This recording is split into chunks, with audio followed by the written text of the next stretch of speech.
गणेशोत्सवाकरता मुंबईहून आता कोकणवासीय कोकणाकरता निघण्यास सुरुवात झालेली आहे। प्रवाशांकरता कोकण रेल्वेकडून नियमित धावणाऱ्या गाड्यांव्यतिरिक्त जादा विशेष गाड्या सोडल्या जात आहेत। मुंबईहून कोकणात येणाऱ्यांकरता जवळपास 300 विशेष गाड्या धावत आहेत।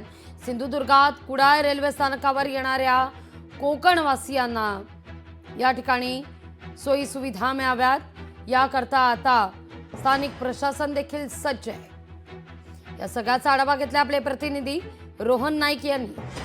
गणपती सणासाठी मुंबईहून चाकरमानी मोठ्या प्रमाणात सिंधुदुर्गात दाखल होत आहेत। मी आता हे कुडाळ रेल्वे स्थानक आपण पाहू शकता, जी गर्दी इथे मुंबईतून जी हॉलिडे स्पेशल आता आलेली आहे त्या हॉलिडे स्पेशलने हे बरेच चाकरमानी सिंधुदुर्गमध्ये दाखल झालेले आहेत। कुडाळ रेल्वे स्थानकावरची गर्दी पाहतोय। कुडाळ रेल्वे स्थानक हे सिंधुदुर्ग जिल्ह्यातील महत्त्वाचं स्थानक आहे। एकंदरीत पाहिलं असेल तर आपण इथल्या काही चाकरमान्यांशी बोलतोय। काय काका, कुठल्या गाडीने आलात आणि कसा प्रवास झाला? लोकमान्य LTT स्पेशल प्रवास चांगला।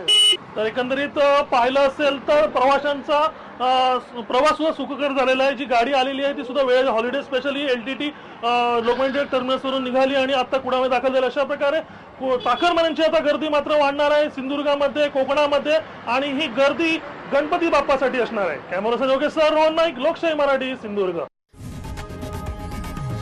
लोकशाही मराठी ऐका, पहा, जागरूक रहा।